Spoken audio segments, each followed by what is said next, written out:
Hello, GRP colleagues. I'm Dave Stewart, coming to you from Cedar Springs High School and making an abbreviated version of the keynote talk that I gave at the AP Best Practices Conference for West Michigan about a month ago. Your fearless leader and my hero, Mike Irwin, has requested this video. So if you don't like it, please direct all blame and shame towards him. I will just say that this is a video about the idea of sustaining our own morale and motivation and focus and rootedness during seasons of teaching that are especially difficult, which means pressureful or frustrating or wall-ish. We feel like we're running into a wall. So a couple of things to establish ourselves, and then we'll talk about what I think is the central dynamic of difficulty in teaching and how to get through it. So first of all, when I say sustaining the fire, whether you're teaching AP or teaching regular classes, sustaining the fire for that, I'm talking less like jet fuel rocket, like be fired up, hoo hoo, rah rah stuff. And I'm talking more warmth. I'm leaning heavily on an image that Parker Palmer creates in his book, The Courage to Teach, which is that a really good classroom is not teacher centered or student centered, but is instead the discipline centered. And he uses this image of a campfire. So teacher and students are around this campfire of mathematics or science or business or social studies, and they're enjoying being immersed in that discipline, learning that discipline, growing to master that discipline. That is like kind of the image that I'm trying to conjure as I talk about sustaining the AP fire. And the other establishing idea is something that a reader of my blog a long time ago wrote to me. She said, "Hey, Dave, your blog article reminds me of something that my old mentor used to say." And her mentor, named Nancy Spencer, used to say to this person that wrote to me, Jenny Jones, "Great teachers have great lives." And upon reflecting about that quote for 10 years, I would add a few caveats. Great teachers tend to have great lives, but life is difficult and filled with unexpected triumphs and tragedies. So I would just say, though, in general, this is true. Great teachers tend to have great lives, and I would define having a great life as a life where the soul is steadily deepening and becoming more enduring and growing in goodness. Basically, it's a teacher flourishing. This is a definition of a great life that I think is just way healthier than, typical American dream, white picket fence, 2.5 kids, etc. type stuff. And this is a vision of greatness that I think can sustain a teaching career that lasts all the way to 30 or so years versus a career that's sort of like flash in the pan. Hey, they made a movie about me because I was so inspiring, and then I quit after 3 years because I couldn't sustain it. So those are kind of my two establishing ideas. This idea of it's important for us to attend to our lives, to our enjoyment of life, to our enjoyment of our work. And we're not talking about fire up rocket fuel, teacher motivation. We're talking about something much more sustainable and, dare I say, beautiful. So now let's talk about when the fire grows cold. And I want to explain something, a model for understanding the teacher's journey. So the teacher's journey, I summarize like this. We make a decision. I made a decision this morning when I woke up that I'm going to be an educator. Made a decision over the summer that I wasn't going to quit my job and go do something else. So we make these decisions daily, weekly, yearly. At some point, we decided for the very first time that we'd be a teacher. And inevitably, we run into a challenge. We run into an awareness of the gap between what we want to happen in our classroom and what is actually happening, what we want our work to be like or to produce, and what it's actually like or producing. And this challenge will often send us to the wall of burnout and or demoralization. So we end up, because of the challenges that we face, finding ourselves at the wall, just running into reality.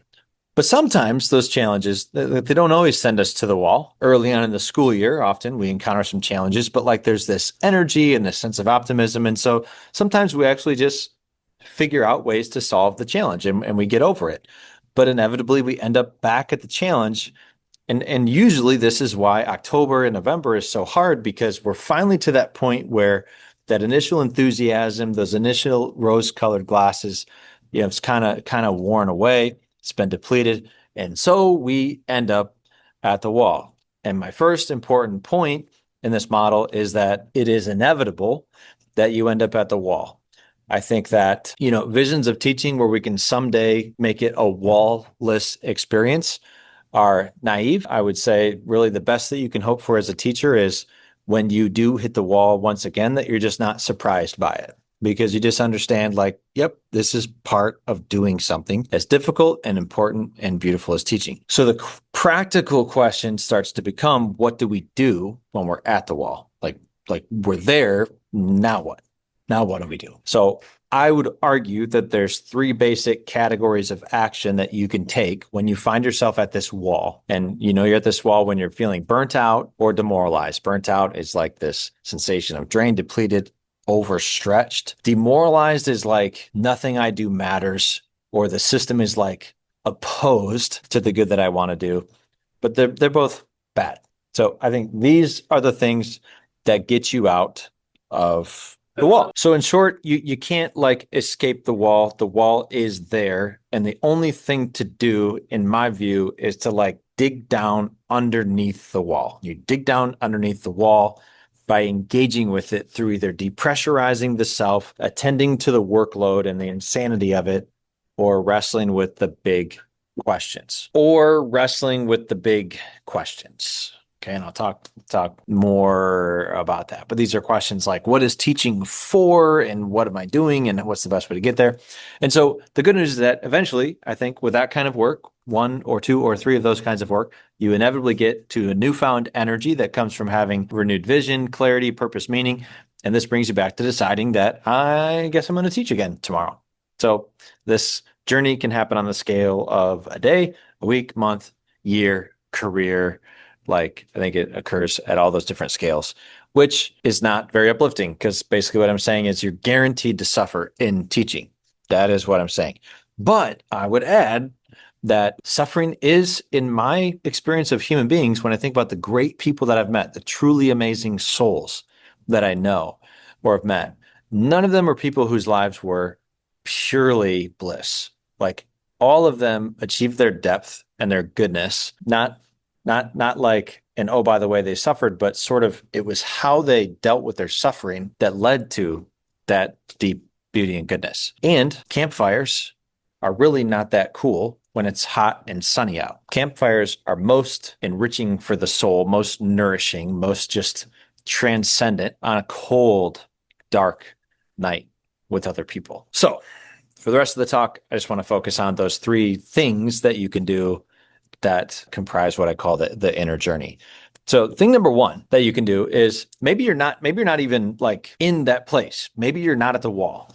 And this is an important place to be, because you can just like status quo when things are going well as teaching, or you can do something that's going to be really helpful to make these wall experiences less severe and less common as you go on. So the thing to do if you're not at the wall is just to focus on developing competence and to approach that in a really strategic manner. So pretty much all of my books are about areas of competence, like my books, my courses, like everything that I take the time to create something like a book or a course about is sort of about how do you get competent at teaching. And what's hard about teaching and why so many people don't last is because they're just like, classroom management is a whole thing, right? That is really complicated and difficult. And you think you're really good at it one year, and then you get a different group of kids or culture starts to change, and now all of a sudden you're not good at it. Pseudomotivation, literacy, how learning works.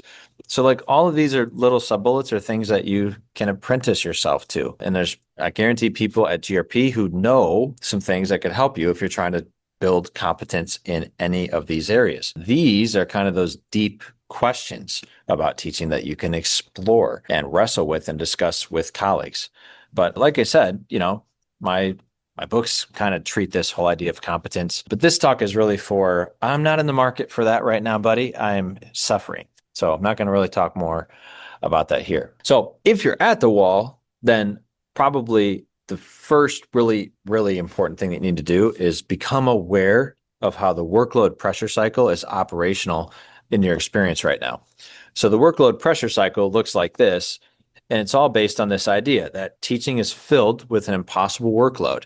And if you got the best bosses in the world, which you're fortunate you do have, it's still just an impossible workload. There's so much to do You can't possibly do it all. And so over the course of a year, the workload kind of starts to pile up and there just start to be more problems than you can realistically engage with. And so just if you take teaching at its default, if you receive teaching's offering of workload at face value and you just say, I'm just going to do all that stuff, then the workload just sort of keeps piling up.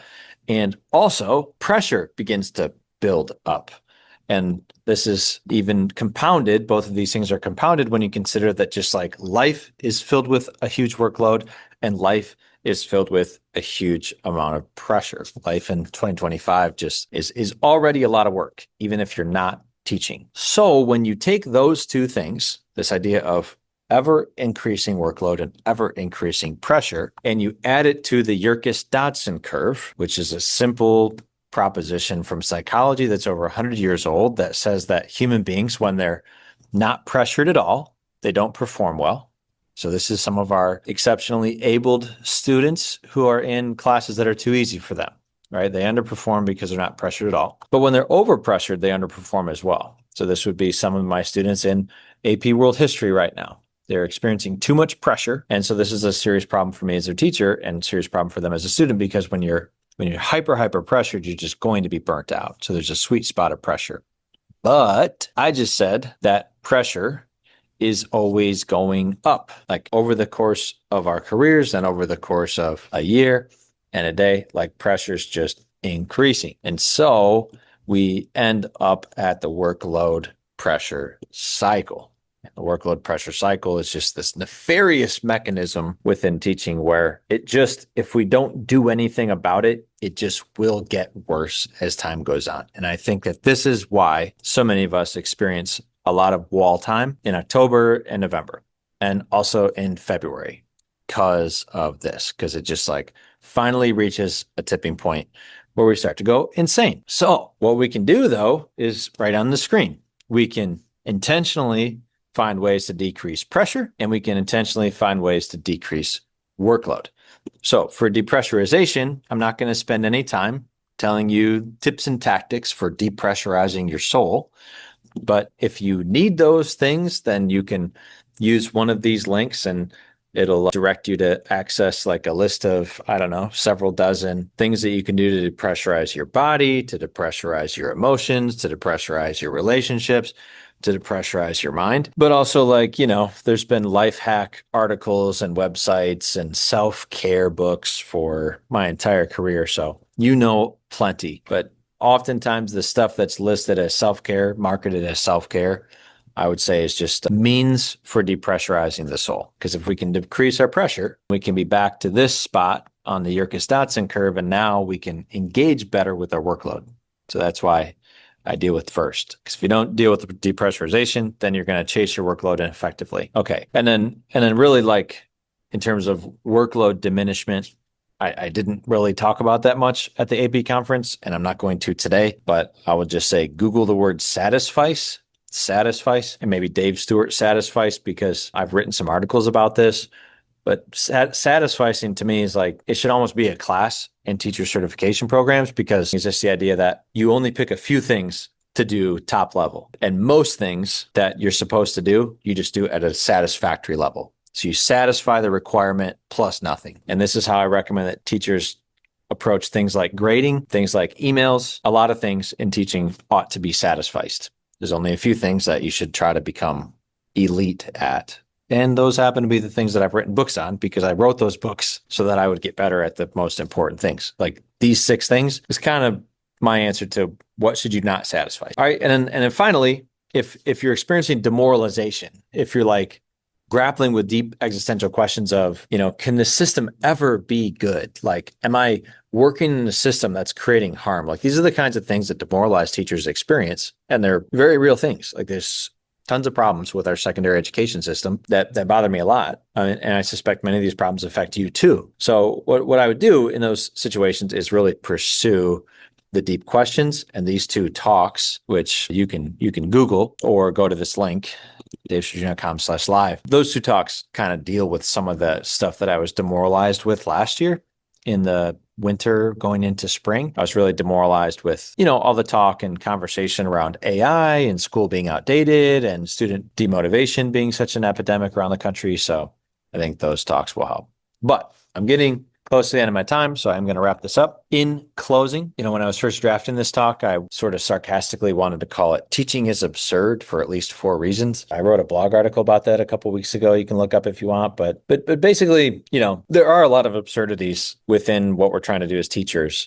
And I think that those are things that when we're healthy, we can just sort of laugh at and say, yeah, this is like, it's crazy what we're trying to do. We're trying to teach these super complicated individual students who all interact with each other and create all these variables, and we're trying to teach these disciplines that are super ancient and deep. We're trying to do this in a culture that's really distracted and, brain damaged by technologies that we still barely understand. But I think it's possible to have a healthy relationship with those absurdities. So to me, the reason that we think about these things, that we think about the teaching journey, that we grapple with what it means to be at the wall, and we take our wall experiences seriously and even see them perhaps as an opportunity to develop greater lives is sort of similar to what happened when the Hubble telescope was pointed at a completely black portion of the sky. This portion of the sky was very, very, very small, like a 50th of the size of the moon in the night sky. That's how small of a piece of black space they were looking at. And it was a piece of space that there had never been any observable astronomical phenomena, like no stars, no planets, no mist. Nothing. It was just black. So they pointed the Hubble at it for an insane amount of cumulative time, 50 total days, 2 million total seconds, 2,000 total images, and they fused them all together. And what they found was jaw-dropping. In that little tiny piece of sky, there were like 5,500 galaxies, which represents, hundreds of billions of stars like our sun. Like it was almost infinitely complex, this piece of night sky that previously had been perfectly nothing. And so I think that teaching is a lot like that. I think that teaching is one of those things, and the wall and the workload pressure cycle, they're one of those things where, yeah, you can go through teaching and ignore it, and you can just sit there and do your best. But I think that inevitably leads to a lot of missed opportunity for our students and for our careers and for the development of our souls. So I always love to close on this quote from Mr. Rogers because I've been, contemplating his teaching practice now for over a decade. And I just think it's a magnificent analogy to what I aspire to, which is on its face, when you come into my classroom, when you look at me walking down the street, just a dude teaching a bunch of kids in a small town of West Michigan. Like there's not much special that happens in my room. I'm not standing on desks. They're never going to make a Hollywood movie about me because it would be really boring. Like a lot of what transpires in my class looks pretty humdrum and normal. It's not exceptional on its face. But, and Mr. Rogers' show is like this. Like it's laughably simple and sort of laughably outdated. But Rogers was an expert at child development. He understood exactly what he was trying to accomplish in the hearts and minds of the children watching his show. He totally had a strategy that was absolutely serious, and he didn't care what it looked like to the rest of the world. He knew that what he was doing was essential, and that what he was doing was smart, and it was wise, and it was good.